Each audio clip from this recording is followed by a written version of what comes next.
जय श्री राधे गोविंद श्री हरिदास।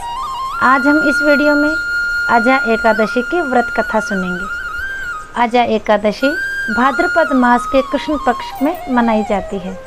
व्रतराज ग्रंथ के अनुसार भादो मास की कृष्ण पक्ष की एकादशी तिथि को अजा एकादशी का व्रत रखा जाता है। अजा का अर्थ है जिसका जन्म ना हो। प्रकृति अथवा आदि शक्ति के अर्थ में इसका प्रयोग होता है।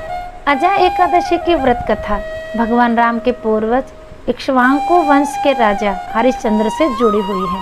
राजा हरिश्चंद्र अत्यंत सत्यवादी राजा थे।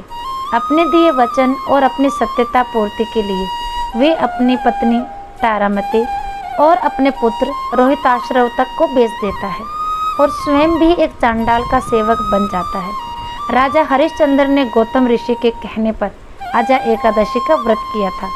तो चलिए अब इस कथा को विस्तार से सुनते हैं, जिसे स्वयं भगवान श्री कृष्ण ने युधिष्ठिर सहित अन्य पांडवों को सुनाई थी।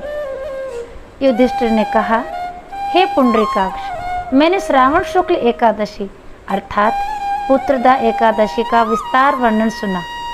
अब आप कृपा करके मुझे भाद्र माह के कृष्ण पक्ष की एकादशी के विषय में भी बतलाइए। इस एकादशी का क्या नाम है और इसके व्रत का क्या विधान है? इसका व्रत करने से किस फल की प्राप्ति होती है? भगवान श्री कृष्ण ने कहा, हे कुंती पुत्र, भाद्रपद माह के कृष्ण पक्ष की एकादशी को अजा एकादशी कहते हैं। इसका व्रत करने से सभी पाप नष्ट हो जाते हैं। इस लोक में और परलोक में मदद करने वाली इस एकादशी व्रत के समान संसार में दूसरा कोई व्रत नहीं है। यह सब प्रकार के समस्त पापों का नाश करने वाली है। जो मनुष्य इस दिन भगवान ऋषिकेश की पूजा करता है उसको वैकुंठ की प्राप्ति अवश्य होती है। अब आप इसकी कथा सुनिए। पौराणिक काल में भगवान श्री राम के वंश में अयोध्या नगरी में एक चक्रवर्ती राजा हरिश्चंद्र नाम के राजा रहते थे। राजा अपनी सत्यनिष्ठा और ईमानदारी के लिए प्रसिद्ध थे। एक बार देवताओं ने उनकी परीक्षा लेने की योजना बनाई। राजा ने स्वप्न में देखा कि ऋषि विश्वामित्र को उन्होंने अपना राजपाट दान कर दिया और सुबह होते ही ऋषि विश्वामित्र वास्तव में उनके द्वार पर आकर कहने लगे, हे राजन, तुमने स्वप्न में मुझे अपना राज्य दान कर दिया है। ऋषि विश्वामित्र की बात सुनकर राजा ने सत्यनिष्ठ व्रत का पालन करते हुए संपूर्ण राज्य विश्वामित्र को सौंप दिया। दान के लिए दक्षिणा चुकाने हेतु राजा हरिश्चंद्र को पूर्व जन्म के कर्म फल के कारण अपनी पत्नी चंद्रमती, बेटा और खुद को बेचना पड़ा। हरिश्चंद्र को एक डोम ने खरीद लिया जो शमशान भूमि में लोगों के दाह संस्कार का काम करवाता था। स्वयं वह एक चांडाल का दास बन गया। उसने उस चांडाल के यहाँ कफन लेने का काम किया, किंतु उसने इस आपत्ति के काम में भी सत्य का साथ नहीं छोड़ा। जब इस प्रकार उसे कई वर्ष बीत गए तो उसे अपने इस नीच कर्म पर बड़ा दुख हुआ और वह इससे मुक्त होने का उपाय खोजने लगा। वह सदैव इसी चिंता में रहने लगा कि मैं क्या करूं, किस प्रकार इस नीच कर्म से मुक्ति पाऊं।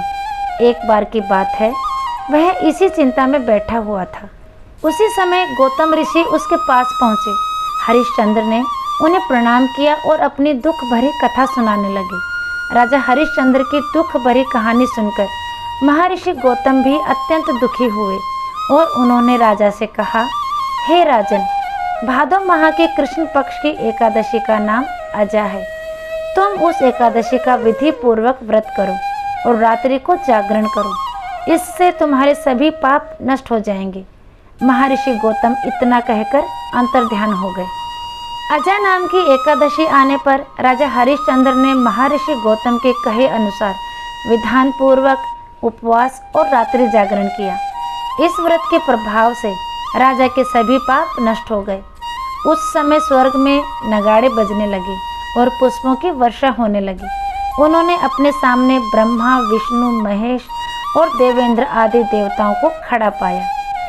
राजा हरिश्चंद्र ने अपने मृतक पुत्र को जीवित और अपनी पत्नी को राजसी वस्त्र से और आभूषणों से परिपूर्ण देखा। व्रत के प्रभाव से राजा को पुनः अपने राज्य की प्राप्ति हुई। वास्तव में एक ऋषि ने राजा की परीक्षा लेने के लिए यह सब माया रची थी, परंतु अजा एकादशी के व्रत के प्रभाव से ऋषि द्वारा रची गई सारी माया समाप्त हो गई और अंत समय में हरिश्चंद्र अपने परिवार सहित स्वर्गलोक को गए। यह कथा सुनाने के बाद मधुसूदन भगवान ने युधिष्ठिर से कहा, हे राजन, यह सब अजा एकादशी के व्रत का प्रभाव था। जो मनुष्य इस उपवास को विधान पूर्वक करते हैं और रात्रि जागरण करते हैं, उनके सभी पाप नष्ट हो जाते हैं और अंत में वे स्वर्ग को प्राप्त करते हैं। इस एकादशी व्रत की कथा के श्रवण मात्र से ही अश्वमेघ यज्ञ के फल की प्राप्ति हो जाती है। जय श्री हरि। आज का वीडियो यहीं तक। आप सबको अजा एकादशी की ढेरों शुभकामनाएं और मेरी प्रियाजू आप सब पर अपनी कृपा यूं ही बनाए रखे। फिर मिलेंगे अगले वीडियो में। तब तक के लिए सभी को प्रेम भरी राधे राधे।